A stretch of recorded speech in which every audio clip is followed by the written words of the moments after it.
Some mysteries are so baffling that even seasoned detectives shake their heads in disbelief. Some cases contain so many unanswered questions that every explanation seems more confusing than the last. Some disappearances do not just evade closure, they rewrite what investigators think they know about crime, identity, and human behavior. This is one of those cases. This is the story of the case that confused detectives until the very end. The strange, perplexing, and still unsolved mystery of the Somerton Man. A case that has stumped Australia, baffled forensic experts, and left the world asking the same unanswered question. Who was the Somerton Man? And how did he die? It was the morning of the 1st of December 1948. On a quiet stretch of beach near Glenelg, South Australia, a jogger approached a man slumped against the seawall. At first, it looked like an exhausted traveler resting in the sun, or an intoxicated beachgoer who had fallen asleep.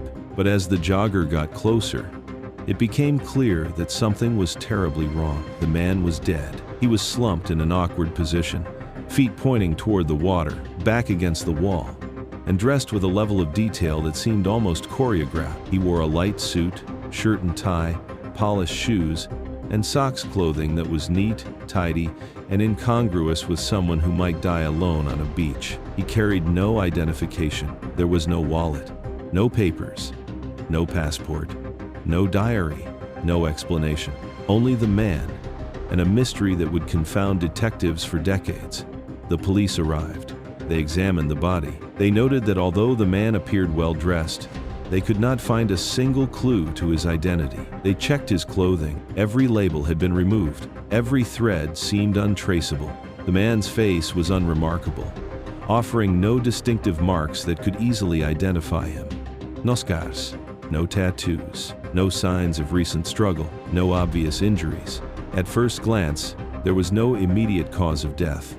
The detectives assumed he might have had a heart attack, but as questions grew, the situation became stranger, because not only did the man have no identity, he had no obvious reason to be there. Where had he come from? Why was he on that beach before dawn? And how could a person vanish from the world with no trace of who he was? As the case unfolded, detectives took extraordinary steps to identify the man. They broadcast descriptions through newspapers. They issued sketches. They asked the public to come forward with any information about a missing friend, relative, or traveler. They were dealing not only with an unidentified corpse, but a method of death that defied scientific classification, which raised a terrifying thought. Was this an unknown poison? A new method of killing? Something engineered to evade detection? Detectives did not know, and they were confused. The next clue came from an odd place: the man's belongings. Inside his suit jacket pocket, investigators found an unused railway ticket from Adelaide to Henley Beach.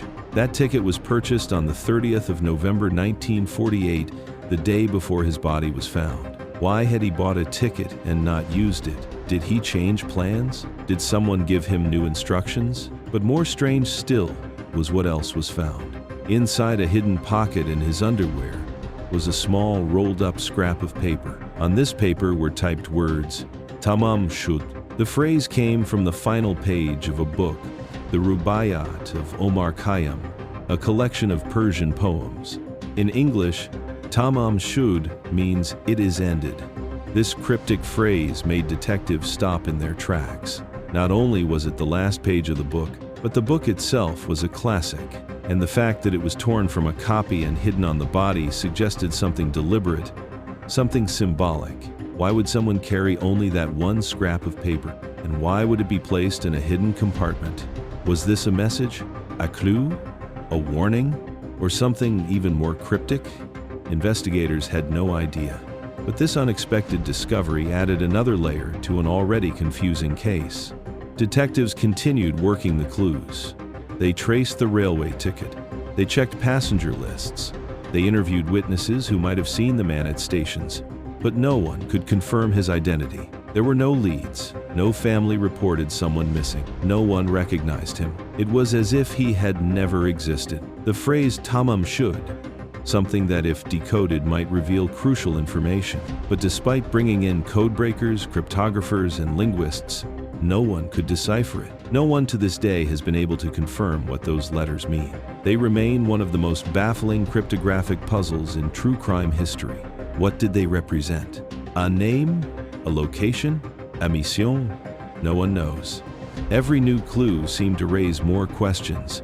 Detectives combed through files. They suspected espionage, a Cold War connection, foreign intelligence involvement. After all, the Somerton Man appeared during a time of rising international tension. Australia was a hub of transport, naval operations, and international movement. Could he have been a spy? Someone with encrypted messages? Someone with no identification, no passport, no trace?